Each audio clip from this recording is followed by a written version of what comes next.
মিথি আর রীতি গ্রামের মেঠো পথ ধরে স্কুলে যাচ্ছে। বাড়ি থেকে স্কুলের পথ 10 মিনিটের মতো হাঁটতে হবে। ভোররাতে বৃষ্টির কারণে কাঁচা রাস্তায় কাদা হয়েছে, কোথাও পানি জমে বিচ্ছিরি অবস্থা। এক হাঁটু সমান কাদা হয় গ্রাম পেরিয়ে মধ্যপাড়া গ্রামের মধ্যে। হাঁটতে গিয়ে ঝামেলায় পড়তে হচ্ছে। মিথি পা টিপে টিপে এগোচ্ছে। রীতি তার পিছন পিছন আসতে গিয়ে হুট করে পা পেছলে ধপ করে কাদায় পড়ল। মিথি চমকে পিছনে তাকালো, দেখতে পেল কাদা জলে মাখো মাখো হয়েছে স্কুল ড্রেস। সে রীতিকে না তোলে ওর কাদা মাখা অবস্থা দেখে হি হি করে হেসে উঠল। আশেপাশে কেউ নেই। রীতি অসহায় মুখ মিথির দিকে চেয়ে আছে, মনে হচ্ছে এখনই কেঁদে দেবে। মিথি এবার হাসি থামালো। ভুল সময়ে শুধু তার হাসি আসে, এজন্য কত বকা খায়, তবু শিক্ষা হয় না। সে তাড়াতাড়ি করে মুখ টিপে হাসতে হাসতে এগিয়ে গেল। হাসতে গিয়ে ভুল করে সেও কাদায় পা দিয়ে ফেলে। কাদায় জুতো আটকে গেছে, জোরে টান দিতে জুতো ছেড়ে গেল। মিথির মুখ ভার হলো। এই সুযোগে রীতিও হেসে উঠল, বলল, দেখলে আপা, মানুষের দুরবস্থা দেখে হাসতে নাই, নিজেও দুর্দশায় পড়লে। এখন চলো বাড়ি খেয়ে আসি, আম্মার ঝাড়ি। মিথি জুতোটা এক হাতে হাতে নিল, আর এক হাতে রীতিকে টেনে তুলল। তারপর দুজনে বাড়ির পথে হাঁটা দিল। মিথি যেতে যেতে বলছে, নিশ্চিত আম্মার কাছে বকা খাবো দুজনে। বাড়ি আসতে মোহনিয়া বেগম মিথি থেকে চোখ গরম করে তাকালো, সাথে কত বকা দিল। বড় হচ্ছে তবুও ছোটদের মতো খেয়াল খুশি রাস্তাঘাটে ঝাপাঝাপি করে বেড়ায়। রীতির মা তাকে বকেছে, এখন বকাঝকা খেয়ে দুজনে আবার স্কুলে যাচ্ছে। রীতির মুখ গোমড়া করে আছে। মিথি বক বক করছে, মায়ের উপর রাগ ঝাড়ছে। কত কথা শুনিয়ে দিল, আমি কি ইচ্ছে করে খাতায় পা দিয়ে পুছি বলতো? রীতি চুপ করে আছে দেখে মিথি বিরক্ত হলো। তার গোমড়া মুখের দিকে তাকিয়ে সেও চুপ হলো। বাড়ির সকলে মনে করেছে এটা স্কুল না যাওয়ার ফন্দি। চুপচাপ দুজনে চলল। মাঝপথে স্কুলের সামান্য আগের রুহেলের সাথে দেখা। রুহেল রীতির বড় ভাই, মিথিরও বড়। ওদের দুজনকে দেখে বলল, এত দেরি কেন রে কচ্ছপ, তাড়াতাড়ি যা, তোদের ক্লাস শুরু হয়েছে। মিথি এমনি রেগে আছে, কচ্ছপ বলাতে যেন আগুনে ঘি পড়ল। রেগে বলল, আমি কচ্ছপ হলে তুমি একটা ঠোঁড়া সাপ, সারাদিন ফুসফুস করো কিন্তু কেউ ভয় পায় না। রুহেল রুহেল হাসছে আরও বলছে, তাড়াতাড়ি যা কচ্ছপ, নয়তো দেখবি রফিক স্যার দেরি করে যাওয়ার জন্য কান ধরে দাঁড় করিয়ে রাখবে। মিথি ভাবলো, সত্যি তো, দেরি হলে কান ধরে দাঁড়িয়ে থাকতে হবে। রফিক স্যার যে কড়া, তার অঙ্ক ক্লাস প্রথম ঘন্টায় পড়ে। তাড়াতাড়ি রীতিকে নিয়ে পা চালালো। হঠাৎ মনে পড়লো আমাদের ক্লাস শুরু। রুহেল ভাই কেমনে জানলো? আমাদের ক্লাসরুমটা ভেতরে বাইরে থেকে দেখা যায় না। জিজ্ঞেস করতে যাবে এমন সময় রীতি তার হাত টানলো। ভাবলো, ধুর, তাড়াতাড়ি যেতে হবে, এত ভেবে লাভ নেই। স্কুল ছুটি হয় 4টায়, ছুটির ঘন্টা বাজলো। সকালে ব্যাগ গুছিয়ে বাড়ি যাওয়ার তাগড়া লাগালো। কেউ আগে দৌড়াচ্ছে, কেউ কারো ব্যাগ ধরে টানছে, যেন আগে গেট পেরোতে পারলে বিশ্বজয় করে ফেলবে। স্কুল জীবনের সবচেয়ে মজা আনন্দে মিশে থাকে এই সময়টাতে। ছুটির ঘন্টা বাজলে সকলের মধ্যে যে উচ্ছ্বাস দেখা যায় তা অন্য কিছুতে নেই। মিথি আর অনিমা স্কুলের বড় আম গাছটার নিচে দাঁড়িয়ে আছে। অনিমা হলো মিথির বান্ধবী, তার বাড়ির ওই পাশের গ্রামে। দুজনের পথ আলাদা, তবুও গেটে পর্যন্ত একসাথে বেরোয়। মিথি রীতির জন্য অপেক্ষা করছে, কিন্তু রীতির আশার নামই নেই। স্কুল যাওয়ার আশা একসাথে করে একসাথে বাহির হয়, কিন্তু আজ তার দেখা নেই। কেন? অপেক্ষা করতে করতে অনিমা বলল, কোথায় রীতি? সবাই তো বাড়ি চলে গেল। ও মনে হয় চলে গেছে। দাঁড়া, আমি ক্লাসরুমে দেখে আসি। মিথি ওর ক্লাস ঘরে দেখে গেল, কিন্তু রুমের ভেতরে কেউ নেই, শুধু আনিস চাচা দরজা তালা দিচ্ছে। মিথিকে দেখে কইল, কারে খুঁজতেছ মা? চাচা, রীতিকে দেখছেন? অন্না আগেই তো বাইরে হয়ে গেল, তুমি দেখনি? না, আমার হয়তো বাইরে হতে দেরি হয়েছে।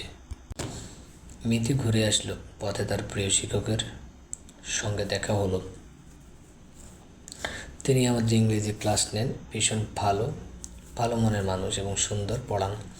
ওনাকে দেখে মিথি সালাম দিল। আসসালামু আলাইকুম ম্যাম। ওয়ালাইকুম আসসালাম। শোনো, মিথি পরীক্ষার খুব বেশি দেরি নেই, ভালো করে পড়বে, কিছু না বুঝলে সে বলবে। তাছাড়া পিয়াস তো আছে, সে অনেক ভালো ছাত্র ছিল স্কুলের, সে তো চাকরি পেয়েছে। শুনে ভালো লেগেছে। প্রহর কি করে এখন? ছেলেটা আরও বেশি মেধাবী আর সবচেয়ে ভদ্র ছিল স্কুলে। জি ম্যাম, প্রহর ভাই ঢাকায় পড়াশোনা করছেন, এখনও শেষ হয়নি। ও ও ঠিক আছে, সেও নিশ্চয়ই ভালো কিছু করবে, এ দোয়াই রইল। ম্যাম চলে গেলে মিথিও পা বাড়ালো। স্কুল থেকে বেরিয়ে গেলেও শিক্ষক শিক্ষিকাদের মনে তারাই থাকে যারা তাদের প্রিয় ছাত্রছাত্রী ছিল। এটা ভীষণ সুন্দর, দুজনে পরিচিত, তাদের নামে সুনাম শুনে ভালো লাগছে। মিথি অনিমার কাছে গিয়ে দাঁড়ালো। চল, রীতি নাকি চলে গেছে দপ্তরি চাচা বলল। অনিমা আর মিথি মিলে গেট পেরোতে দুজনে দুদিকে যাওয়ার প্রস্তুতি নিল। তার আগেই বলতে বললো না কাল কিন্তু স্কুলে আসবি। তারপর হুট করে অনিমা বলে উঠল, এই মিথি ওটা প্রহর ভাই না? মিথি তড়িৎ গতিতে তাকালো। হ্যাঁ সত্যিই তো প্রহর ভাই দোকানের বেঞ্চে বসে কয়েকজনের সাথে গল্প করছে। তারা ওনার স্কুলের বন্ধু, আশেপাশে গ্রামের বলে সেও চিনে। ঠোঁটের কোনো উচ্ছ্বসিত হাসি লেপ্টে আছে। মূলত তারা সকলে এক এক কথায় হেসে উঠছে। পথে দুজনের সঙ্গে ভাব বিনিময় করছে। মিথির দৃষ্টি আটকে রইল। অনিমা তার দৃষ্টি লক্ষ্য করে দুষ্টুমি করে বলল, আমার না হওয়া দুলাভাই এসেছে বললি না তো? বলে দাঁত বাহির করে হাসলো অনিমা। মিথির এবার নজর সরালে কটমট করে তাকালো অনিমার পানে। অনিমা ভয়ে চুপসে গেল। তড়িঘড়ি করে বলল, ঠিক আছে আমি আসি, কাল তাড়াতাড়ি আসিস, নয়তো আজকের মতো আবার বকা শুনতে হবে। অনিমা এক প্রকার দৌড়ে পালিয়ে গেল। মিথির ঠায় দাঁড়িয়ে রইল। প্রহর বন্ধুদের সাথে কথা বলতে বলতে হঠাৎ চোখ যায় স্কুল গেটে, যেখানে মিথির ঠায় দাঁড়িয়ে আছে। তার ব্রু কুঁচকে এলো, কপালে দুটো ভাঁজ পড়লো। ভাবলো সে দাঁড়িয়ে আছে কার জন্য? মনে প্রশ্ন জাগলো। আবার আশেপাশে রীতিও নেই। প্রহরে ভাবনার সুতো ছিঁড়ল যখন কেউ একজন বলে উঠল, ওটা মিথি না? তোর জন্য অপেক্ষা করছে নাকি? প্রহর চোখ ফিরিয়ে নিল, স্বাভাবিকভাবে উত্তর দিল, না আমার জন্য অপেক্ষা করবে কেন? আমি এসেছি, ও তো জানে না। তাকিয়ে থাকতে দেখতে পেল কোথা থেকে যেন পিয়াস আসলো। বাইক থামালো মিথির ঠিক সামনে। মিথি ভোরকে দুপা পিছিয়ে গেলেও পিয়াসকে দেখে শান্ত হলো। পিয়াস বলল, মিথি বাড়ি যাসনি কেন? চল তাড়াতাড়ি। মিথি উঠে বসলো আর জিজ্ঞেস করলো, আপনার স্কুল শেষ? হ্যাঁ ছুটি হলো। রীতি কোথায়? তুই একা কেন? রীতি নাকি আগে চলে গেছে, আমাকে বলে পর্যন্ত যায়নি। পিয়াস আর কিছু বললো না। বাইক চললো। দুজনে ধীরে ধীরে হারিয়ে গেল পথের আড়ালে। পিছনে থেকে কেউ একজন শুধু নিষ্পলক তাকিয়ে রইল, যে তাকানো কেবল অজানা সম্পর্কের ইঙ্গিত দিল। মিথি বাড়ির বাসে শান বাঁধানো পুকুর পাড়ে বসে আছে। এই পুকুরটা অনেক আগের। এখানে শমশের দেওয়ান আর মিথির দাদা তোফাইল পৈতৃক সম্পদ হিসাবে ভাগে পেয়েছিল। পুকুরে দুই বাড়ি মিলিয়ে মাছ ছাড়া হয়। পুকুরে বড় বড় মাছ আছে, যেমন রুই, তেলাপিয়া, শৈল সহ ছোটো মাছ, পুঁটি আরও অনেক রকমের মাছ আছে, ছেড়ে দেওয়া আছে। মিথি তখন একাই বসেছিল। একা বসে বসে কী যেন ভাবছে। তখনই শার্লিন এসে পাশে বসলে। মিথি তাকালো, তার মুখ পানে ঠোঁটের কোণে হাসি ঝুলে আছে। তা দেখে মিথি জিজ্ঞেস করলো, এত হাসির কারণ কি আপা? শার্লিন মস্করা করে বলল, প্রেমে পড়েছি। মিথি বিশ্বাস করলো না। সে তার আপাকে চিনে, তাই বলল, তুমি প্রেমে পড়বে? ওই যে পাশের গ্রামে তাহের ভাই প্রস্তাব দিয়েছিল, এই জন্য কি কাহিনী আমি কিন্তু ভুলিনি। শার্লিন আবারও দাঁত বাহির করে হাসলো। মিথি কাঁধ জড়িয়ে ধরে গায়ে দিয়ে বলল, আরে মিথি, তোর মতো আমরা কেউ বোঝে না। তোর একটা ভাই থাকলে সত্যি তার গলায় ছড়ে যেতাম। প্রেম পুকুরে বড়শি ফেলে তাকে প্রেমের ফাঁদে ফেলতাম। মিথি হা হয়ে গেল, চোখ বড় করে তাকালো, যেন সে ভুল শুনছে। শার্লিন তার অবিশ্বাস্য চাহনি দেখে মজা নিচ্ছে। মিথি এবার একটুখানি ভেবে চট করে বলে ফেলল, নিজের ভাই নয়তো কী হয়েছে, কত ভাই তো আছে। শার্লিন অজানার ভান করে শুধালো, কোন ভাই? মিথির সরল স্বীকারোক্তি, পিয়াস ভাই, প্রহর ভাই, রাহেল ভাই, তারপর শহরের জাহিদ ভাই, আরও কতজন লাগবে? শার্লিন এবার হা হয়ে গেল। কি যুক্তি তার! মুহূর্তে কত ভাইয়ের লিস্ট দিল। সে অবাক হয়ে জিজ্ঞেস করলো, এত ভাই নিয়ে ঘুম পাড়িস কীভাবে? মাথায় থাপড় দেয় না? শাসনে রাখে না? ওটা এমন নয় আপা, এত বুদ্ধি নিয়ে ঘুমাস কীভাবে? এমন হবে। শার্লিন মজা করতে ভুল বলেছিল। মিথি তা বুঝতে পারল না। সে কেবল তার হাসির কারণ বোঝার চেষ্টা করছে। তাদের পিছনে কেউ এসে দাঁড়িয়েছে, তাদের কথা শুনছে, সেদিকে দুজনের খেয়ালই নেই। প্রহর নাকি? কবে আসলে? প্রহরের নাম শুনতে শার্লিন আর মিথি চমকে তাকালো। তাদের ঠিক 3 হাত মতো পিছনে প্রহর দাঁড়িয়ে আছে, দৃষ্টি তাদের দিকে নিবদ্ধ। শার্লিন স্বাভাবিক থাকলেও মিথির অস্বাভাবিক লাগছে সে দৃষ্টি। কেমন মাদক মিশানো, যেন তাকালে ধ্বংস। মিথি চট করে চোখ ফিরিয়ে নিল। প্রহর তার কথা বলা শেষ করলো। লিলি এসে বসলো ওদের দুজনের পাশে। মিথি জিজ্ঞেস করলো, কেমন আছো লিলি আপা? লিলি উদাস হয়ে ভারী শ্বাস ছেড়ে উত্তর দিল, ভালোই আছি, তবে বিয়ে করে জীবনটা তেজপাতা। মিথি কৌতূহল নিয়ে জানতে চাইলো, কেন আপা, কি হয়েছে? দুলাভাই কি মারধর করে, বকা দেয়? মিথির এমন ভাবনাতে লিলি হাসলো, বলল, ধুর, এমন কিছু নয়, তবে বিয়ের আগে বাপের বাড়ির জীবন আরামের আর সুন্দর ছিল। বিয়ের পর দায়িত্ব, সারাদিন রান্না করো, বাসন মাজাও, গোবর তোলো, আরও কত কি। এর চেয়ে পড়াশোনা করা ভালো ছিল। এই বুবু, এই কথা তুমি রীতিকেও গিয়ে শোনো। ও এখন থেকে বলে পড়াশোনা করে লাভ নেই, সে তো গোবরের ডালি ছাড়তে হবে। পার্থক্য শুধু এতটুকু, শিক্ষিত জি আর অশিক্ষিত ছি। মিতির কথা সকলে সারলেন না। লিলি হেসে উঠল। কেবল প্রহর বলল, যেমন গুরু তেমন শিষ্য, দুটোতে একই, একজন পড়াচোর আর একজন আমজাম চোর। মিথির রাগ হলো, উঠে দাঁড়ালো তৎক্ষণাৎ। প্রহরের সামনে কোমরে হাত রেখে দাঁড়িয়ে বলল, আমজাম চুরিকে কি চুরি বলে না? এটা হলো আমাগো অধিকার। গাছের আমজাম, গ্রামের পোলাপানরা একটু আধটু না খেলে কে খাবে? অন্যের গাছের জিনিস চুরি করে খাওয়ার মজাই আলাদা। বলে জিদ নাড়ালো। আহা! প্রহর চোখ ভাঁজে ছোট হয়ে এলো। খাটের অন্য পাশটায় বসতে বসতে জানতে চাইল, তোদের এই অধিকার কে দিয়েছে শুনি? কে আবার? গাছ দিয়েছেন, বলেছে সবারই তার থেকে অধিকার আছে, যে লাগিয়েছে তার বেশি আর আমাদের কম। মিথির যুক্তিতে সারলেন না। লিলি গটগটিয়ে হেসে চলেছে। প্রহর অবাস্তব উত্তর শুনে স্থির হয়ে বসে আছে। তখনই মিলন ভাইয়ের আগমন ঘটে, হাতে তার মাছ ধরার জাল। প্রহর আগে বলল, মাছ তুলবে? হ্যাঁ দাদু বললো পুকুরে বড় মাছটা তুলতে। সমস্যা হলো উঠবে কিনা? দাদু মাছটা তোর জন্য রাখছে, তুই আসলে তুলবে বলে। প্রহর শুনল, একটু করে উত্তরে বলল, আমি এমন কে যার জন্য রাখতে হবে? বড় মাছ ভালো লাগে না এখন, সময় পেরিয়ে গেছে, পরিবর্তন হয়েছে পছন্দ। সময়ের সাথে সবই পরিবর্তন হয়। আজ এটা খেতে ভালো লাগছে, কাল সেটাই ভালো লাগবে না। হয়তো সেটা রুচির কারণে, নয়তো বা সময়ের ব্যবহারের কারণে। তার কথা বোধহয় কেউ শুনতে পেল না, তবে মিথি ঠিকই শুনেছে। ধীর গলা কথাগুলো শান্ত মস্তিষ্কে কয়েকবার ভাবলো, বুঝতে পারলো না কথাগুলো, তবে শেষ একটা গড়মিড় হলো। রুচির পরিবর্তন নাকি সময়ের ব্যবহারের কোনটা? সে তো এই বাড়িতেই থাকতো, তবে এই তবের উত্তর কেবল প্রহরেই জানে। সে কি উত্তর দিবে? বাতাসের মতো তীব্র বেগে কেটে গিয়েছে বেশ কয়েকটি দিন। আজ সোমবার সকাল হতে দেওয়ান বাড়িতে জমজমাট আয়োজন। খাবারের গন্ধে মোমো করছে চারপাশ। দূর হতে গন্ধ পেয়ে বাড়ির আশেপাশে কুকুরের দল ঘুরঘুর করছে। মানুষের নাকেও সে ঘ্রাণ জিভে জল এনে দিচ্ছে। প্রকৃতিতে গুমোট ভাব। একটু বাতাস নেই, প্রচণ্ড রোদ গরম।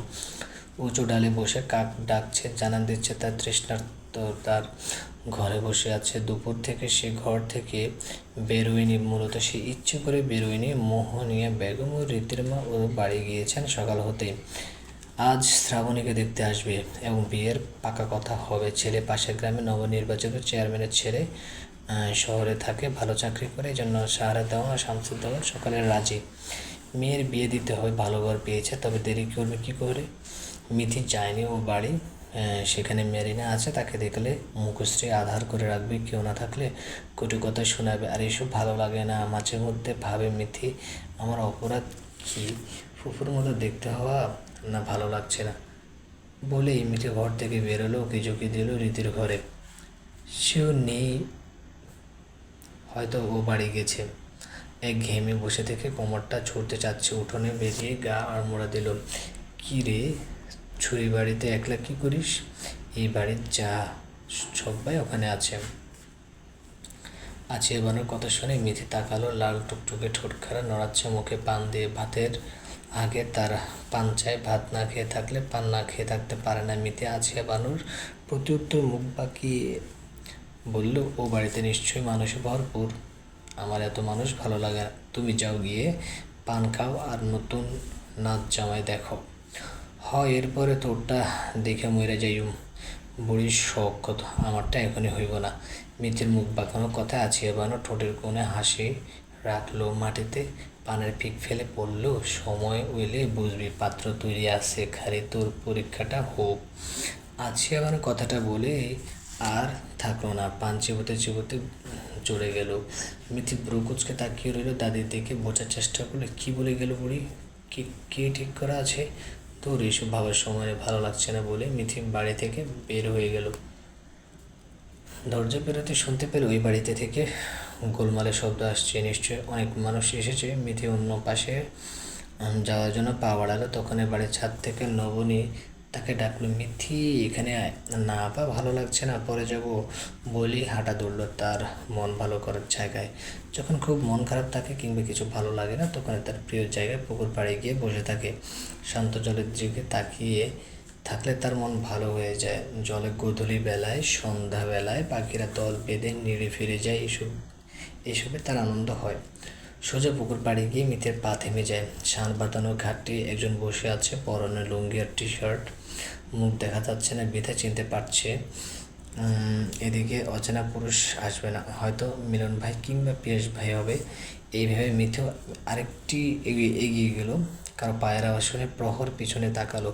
মিথি সেখানে থেমে গেল। প্রহরের দৃষ্টি মিথ মিথ চোখে পড়ল। মনে মনে আওড়ালো, প্রহর ভাই এখানে? মিথি আর এলো না, ঠায় দাঁড়িয়ে রইল। প্রহর এক ঝলক পিছনে তাকিয়ে থেকে চোখ নামিয়ে নিল। পুকুরের জল দিকে দৃষ্টি নিক্ষেপ করে বলল, আয় বস। মিথি অনুমতি পেয়ে ধীরে ধীরে পায়ে গিয়ে এলো, বসলো প্রহরের থেকে সামান্য দূরত্ব রেখে। প্রহর এবার পাশে তাকালো। মিথির নীরস মুখশ্রী নজরে পড়ল। মিথির দৃষ্টি তখন প্রহরের পাশে রাখা একটা ডায়েরি আর কলমের উপর। শুনেছিলাম প্রহর ভাই কবিতা লিখে, হয়তো তাই লিখছিল। এখন দুজনের দৃষ্টি পুকুরের পানিতে নিবদ্ধ। মিথি কিছু বলার জন্য উসখুস করছে। প্রহর তার মুখ পানে চেয়ে বুঝতে পারলো। কিছুক্ষণ নীরব থেকে জিজ্ঞেস করলো, কিছু বলবি? আপনি নাকি সুন্দর কবিতা লিখেন, কই দেখি তো। ওই ডায়েরিতে লেখা আছে নিশ্চয়ই। মিথি ডায়েরিটা নেওয়ার জন্য হাত বাড়ালো। হাতের স্পর্শ পাওয়ার আগে প্রহর ছো মেরে নিজের হাতে নিল। মিথি অবাক হলো এমন কাণ্ডের, সাথে লজ্জাও পেল। অনুমতি না পেতেই নিতে চেয়েছিল ভেবে। তখন প্রহর উত্তর আসলো, কবিতা লিখি না, কিছু অনুভূতি লিখে রাখি। কখনো কঠিন বাস্তব, কখনো প্রেম, কখনো বা অজানা ভবিষ্যৎ নিয়ে লিখি। কারো কাছে প্রেমের কবিতা, কারো কাছে বাস্তবাদী, আবার কারো কাছে বিরহের কবিতা মনে হয়। আমার কাছে কেবল সবই মিছে মায়া মনে হয়।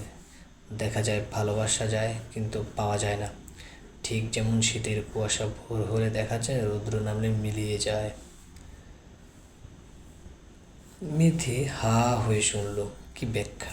মনে মনে এও ভাবলো, প্রহর ভাই কি তবে প্রেমে পড়ল? হয়তো, নয়তো বা প্রেম বিরহের কথা বলবে কেন? প্রেমে যদি হয়ে থাকে তবে বিরহ কেন আসবে? কুয়াশার মতো মিলিয়ে কেন যায়? কেন পাওয়া হবে না? এসব প্রশ্ন মনে মনে ভাবলেও দ্বিতীয়বার আর জিজ্ঞেস করে ভুল করবে না। ডায়েরি পড়তে দিল না বলে মন খারাপটা একটু ছেঁকে বসলো। সে তো ব্যক্তিগত চিঠি পড়তে চায়নি, চেয়েছিল কবিতা। শার্লিন আপু বলেছিল একদিন, আর মাঝে মধ্যে আসলে দেখতো, কি জানি লিখতো। মিথি এখানে কি করছিস? চাচি তোকে ডাকছে, যা। পিয়েসের কথা শুনে মিথি সেদিকে তাকালো। প্রহর তাকালো না, তার দৃষ্টি পানিতে নিবদ্ধ। মিথির ইচ্ছে না থাকা সত্ত্বেও উঠে গেল। রয়ে গেল প্রহর আর পিয়াস। প্রহরের পাশে এসে পিয়াস বলল, বাড়িতে চললো। দাদু খেতে রাখছে আর মা তো খুঁজে বেড়াচ্ছে। মামিমাকে গিয়ে বলিও আমি পরে খাবো, এত মানুষ ভালো লাগে না। আর বিয়ে কি পাকা হলো? হ্যাঁ, সামনে শুক্রবার বিয়ে। এত তাড়াতাড়ি সব কীভাবে আয়োজন হবে বুঝতে পারছে না কেউ, কিন্তু কিছু করণে পিছানো যাবে না। ছেলের ছুটি নেই, এক সপ্তাহের মধ্যে আবার শহরে চলে যাবে। ও, ছেলের নাম কি যেন? পাশের গ্রামে চিনিস তো, ওই যে আমাদের সিনিয়র ছিল আসিফ। হ্যাঁ, সেই পাত্র আগের চেয়ে সুন্দর হয়েছে দেখলাম, আগে কেমন রোগাসোগা ছিল। প্রহর হেসে উঠল, প্রতি উত্তরে বলল, মানুষের টাকা মেরে খেলে পেটে চর্বি জমবে, দেখতে সুন্দর আর হ্যান্ডসাম হবে। বেশ ঠিক বুঝলো না, তাই জিজ্ঞেস করলো, কার কথা বলছিস? চেয়ারম্যানের কথা। ও আচ্ছা, আজকাল কি আর যোগ্য প্রার্থী আছে? নাই। আজকাল টাকা দিয়ে ভোট কিনে নেওয়া চায়, যার টাকা বেশি সেই জয়ী। সে টাকা ঢেলে হয়েছে, এখন টাকা খাচ্ছে। এতে তার থেকে সাধারণের দোষ বেশি। তারা টাকার লোভী, টাকা নিয়ে তাদের মতো মানুষকে চেয়ারম্যান বানায়, পরে উপকারে না পেলে সমালোচনা করে। বইয়ের পাতায় সুনাগরিকের কথা পড়লেও বাস্তবে কয়জন আছে সুনাগরিক? রাজনীতির কোনো নীতি থাকে না, যার নীতি থাকে সে জয়ী হতে পারে না। প্রহর ফিচেল হাসলো। পিয়াসের কথাগুলো ভুল নয়, যেমন কুকুর তেমন মুগুর। পিয়াসকে পিছনে হতে মিলন ডাকলে সে চলে গেল। প্রহর ডায়েরিটা হাতে নিল, ডায়েরির গায়ে হাত বুলিয়ে আনমনে বলে ফেলল, ডায়েরির প্রতিটা বাজে শুধু তোমার নাম লেখা আছে। তীব্র ভালোবাসাময় অনুভূতি হয়ে, কখনো বা দূর আকাশের শুকতারা হয়ে তুমি থাকো আমার হৃদয়ের সবটা জুড়ে। মিথি অলিন্দ নিড়ে শেষ বিকেলে যখন সবাই চলে গেল, কোলাহল কমল। মিথিকে শমশের দেওয়ান আর সায়েদা বানু বারবার বলেছেন যেতে। মোহনিয়া বেগম এসে রেগে বলল, বড়দের কথা শুনিস না কেন? এখন সবাই চলে গেছে, এবার যা। মিথি উপায় না পেয়ে গেল। এত আয়োজন খেতে রাখছে, না গেলে শমশের দেওয়ান রাগ করবে। মিথি গিয়ে বারান্দায় উঠতে সামনে পড়ল মেরিনা।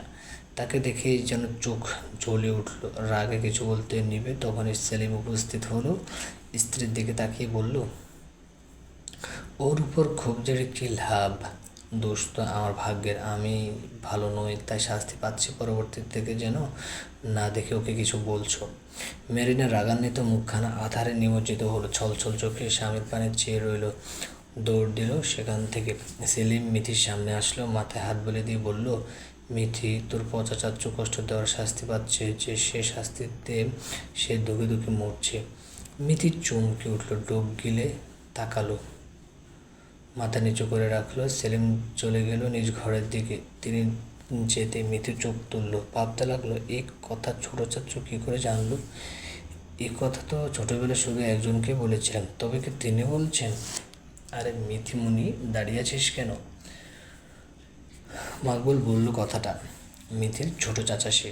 মিথি হেসে চলল তার চাচার সাথে। বাবার কাজ থাকাতে আসেনি এখনও। শার্লিন নিজ ঘরে বসে পড়ছিল। প্রহর দরজায় ঠোকা দিল। শার্লিন ঘুরে তাকালো, প্রহরকে দেখে বলল, ভাইয়া কিছু বলবেন? ভেতরে আসেন। প্রহর গিয়ে বসল বিছানায়। শার্লিন চেয়ারে বসা, তার দিকে চেয়ে প্রশ্ন করল, পড়াশোনা কেমন চলছে? ঠিকঠাক। শার্লিন মাথা নাড়ালো, বলল, সব ঠিকঠাক আজ চলছে।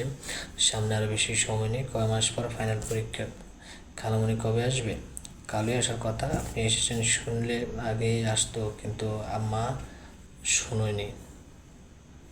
আচ্ছা ঠিক আছে, ভালো করে পড় বুঝলি, পরীক্ষায় যেন ভালো রেজাল্ট আসে। শার্লিন আবারও মাথা নাড়ল। প্রহর বেরিয়ে গেল। শার্লিন তখন দরজার দিকে তাকালো, দীর্ঘশ্বাস ফেলে মনে মনে বলল, মানুষের সব থেকে একা। মা বাবা না থাকলে পুরো পৃথিবী দেখায় তার বাস্তব খেলা। সন্ধ্যা হতে মিথি আজ পড়তে বসেছে। পড়া যেন থামার নামে নিচ্ছে না। বিকেলে খেয়েছে বিদায়, রাতে আর খাবে না বলে দিয়েছে। আজ রীতিকে উঠতে আসতে নেয়নি। আজ রীতিকে পড়তে আসতে নেয়নি। সে আসলে গল্প বেশি হয়, পড়া কম। মিথি অঙ্ক কষছে, কিন্তু একটা অঙ্ক সে কিছুতেই পারছে না। মানিক সাহেব সবে ফিরেছে। প্রথমে আসলেন মেয়ের ঘরে। টেবিলের পাশে খাটের উপর বসলো, টেবিলের উপর রাখলো মিথির পছন্দের ঝালমুড়ি।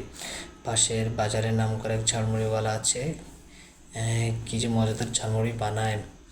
তাই তো বাবাকে মাঝে মাঝে আনতে বল। মিথি খুশি মনে খাবে ভাবো, কিন্তু অঙ্ক পারছে না দেখে ঠোঁট উঠালো। মেয়ের ভাবমূর্তি দেখে মানিক সাহেব জিজ্ঞেস করলো, কী হয়েছে আম্মা? এই অঙ্কটা বুঝতে পারছি না। মানিক সাহেব দেখলেন তিনি মেট্রিক পর্যন্ত পড়াশোনা করলেও এই অঙ্ক তার সময় ছিল না। অপরিচিত অঙ্ক বিদায় পারল না, তাই বলল, খাওয়া শেষ করে ও বাড়িতে গিয়ে পিয়াসের থেকে বুঝিয়ে নিয়ে আসিস। মিথি মাথা ঝাঁকালো, তাই তো পিয়াস ভাই আছে, আর আমি এতক্ষণ চিন্তিত ছিলাম। মানিক সাহেব মেয়ের মাথায় হাত বুলিয়ে দিয়ে চলে গেল। মিথি ঝালমুড়ি খেতে ব্যস্ত হয়ে পড়ল। খেতে খেতে নানান চিন্তা মাথায় ভেতরে জট পাকালো। মনে পড়ল প্রহর ভাইয়ের অজানা প্রেমিকার কথা।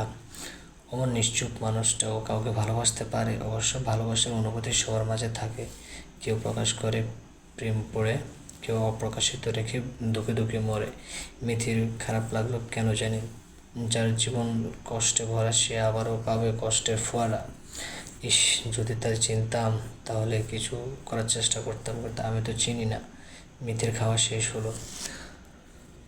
খাতা আর অঙ্ক বইটা নিয়ে মোহনিয়া বেগমকে বলে বাড়ি থেকে বেরোলো। মিথি ভয়ে চিৎকার করে ধরফড়িয়ে উঠল। সামনে রুহেল দাঁড়িয়ে দাঁত বাইর করে হাসছে। মিথি রাগ হলো, চোখ পাকিয়ে বলল, বেশি সম্মান দিয়ে ফেলছি, যা আজ থেকে তুই তুই ডাকমু, বড় ভাইয়ের সম্মানের যোগ্য নয়। সারাদিন পিছু পড়ে আজ থাকিস ভয় দেখাতে আর কাজে বেগর দিতে। রুহেল মাথার চুলগুলো হাত দিয়ে নেড়ে ভাব নিয়ে বলল, তোর থেকে সম্মান চাই না, তোর বান্ধবীকে চাই, তার সাথে একটু খাতে জমি দিস। মৃদুর চোখ ছোট করে তাকালো, মনে করলো সেদিন স্কুলে যাওয়ার সময় বলা কথা। তার মানে এই ব্যাপার, আমার ঠেকা পড়ছে তোমার মতো ছেঁচড়া ছেলের সাথে আমার বান্ধবীকে দিব, ওর পিছনে তোমার চেয়ে ভালো ছেলে ঘুরে। আরে দে প্লিজ, আমার সাথে প্রেম করে দিতে পারলে তোরই লাভ। ভাই দুলাভাই একসাথে পাবি, বান্ধবীকে কাছেও পাবি।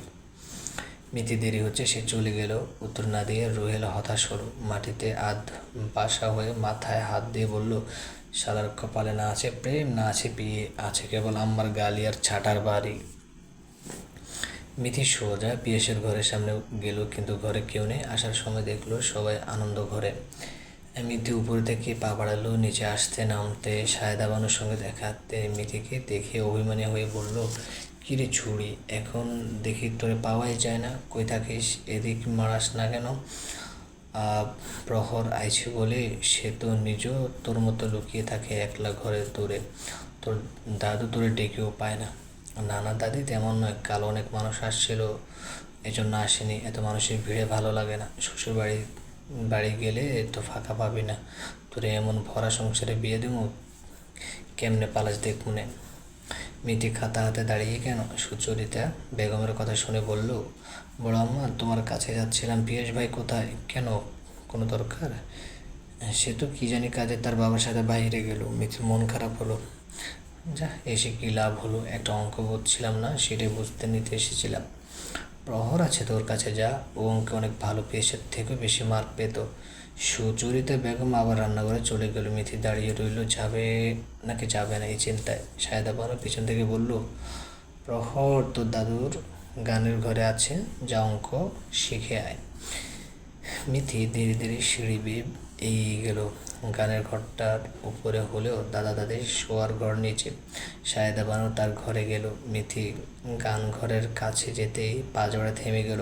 পর্দার আড়ালে দাঁড়িয়ে রইল। প্রহর ভাই গান গাইবে বলছে, দাদু জোর করছে, গা একটা গান, তোর আম্মা কত ভাবে গান গাইতো, কিন্তু এতটুকু বলতে চোখ মুখে আধার নেমে আসলো। প্রহর মেঝের দিকে নজর রেখে গাইতে শুরু করলো,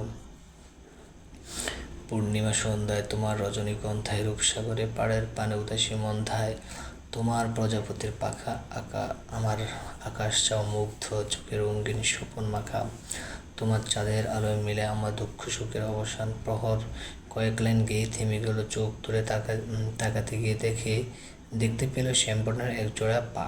পর্দা আড়ালে লুকিয়ে থাকা জনকে দেখতে না পেলেও পা দেখে চিনতে অসুবিধা হলো না। সমস্যার দেওয়ান গান শুনে বাহবা দিল, চমৎকার গেয়েছিস, একটু মুগ্ধ হয়ে গেলাম। তোর মায়ের মতো মিথিরও কণ্ঠ, ওর মধ্যে আমি আমার পরমা ছায়া দেখি, তাই তো এত ভালোবাসি। প্রহর শুনে হাসলো, বললো না কিছুই। আড়াল থেকে মিথিও শুনলো, তার সাথে খুশি হলো। প্রহর উঠে দাঁড়ালো। মিথি আড়াল থেকে পালানোর আগে প্রহর তার সামনে দাঁড়ালো। মিথি শটান হয়ে দাঁড়ালো, আমতা আমতা করে বলল, ওই আপনার কাছে বড় মা পাঠালো, আমি আড়ি পাতিনি। প্রহর পকেটে হাত রেখে ব্রু কুচকে তাকালো, বলল, আমি কি জিজ্ঞেস করেছি বা বলেছি আড়ি পাচ্ছিস? চোরের মন পুলিশ পুলিশ বিষয়টা এমন হয়ে গেল না। মিথি চুপ করে রইল। প্রহর হাতে থাকা কলম দেখে জিজ্ঞেস করলো, হাতে খাতা কলম কেন, কি বুঝতে এসেছিস? একটা অঙ্ক করছিলাম না, আব্বা পিয়াস ভাইয়ের কাছে আসতে বললো, কিন্তু পিয়াস ভাই বাড়িতে নেই, তাই বড় মা আপনার কাছে আসতে বললো। প্রহর তার ছেলের হাসি হাসলো। সে হাসির কারণ অবশ্য রহস্যময়। পা চালিয়ে যেতে যেতে বলল, ঘরে। মিথিও পেছন পেছন পা বাড়ালো। যেতে যেতে মিথি হুট করে বলল, প্রহর ভাই, আপনি কিন্তু সুন্দর গান গাইতে পারেন, আমি বাইরে থেকে শুনছি। গানটা আমার ভীষণ প্রিয়, কিন্তু এখন তো বসন্ত নয়, বর্ষার রাতে বসন্তের গান গাইছেন যে। প্রহর থেমে গেল, আশেপাশে চোখ ঘুরিয়ে তার দিকে না তাকিয়ে উত্তর দিল, কেন, বর্ষায় কি বসন্তের গান গাওয়া যাবে না? গানের জন্য কি নির্দিষ্ট কালের অপেক্ষায় থাকতে হবে? একটু থেমে আবার বলল, আমার জীবনে বসন্ত আর বর্ষার মধ্যে কোনো পার্থক্য নেই। কেন? প্রহর পা চালালো। মিথির জানার আকাঙ্ক্ষা দেখে মুচকি হাসলো। প্রতি উত্তরে বলল, সবার জীবনে বসন্ত রঙিন হয়ে আসলেও আমার জীবনে বসন্ত আসে কেবল ছড়া পাতার মৌসুম নিয়ে। প্রহর তার ঘরের ভেতরে চলে গেল। থমকে দাঁড়িয়ে রইল কেবল মিথি। প্রহর ভাইয়ের হুটহাট এমন কথার অর্থ সে বোঝে না। ঝরা পাতার মৌসুম বলতে কী বোঝালো? তার জীবনে রঙিন কিছু নেই?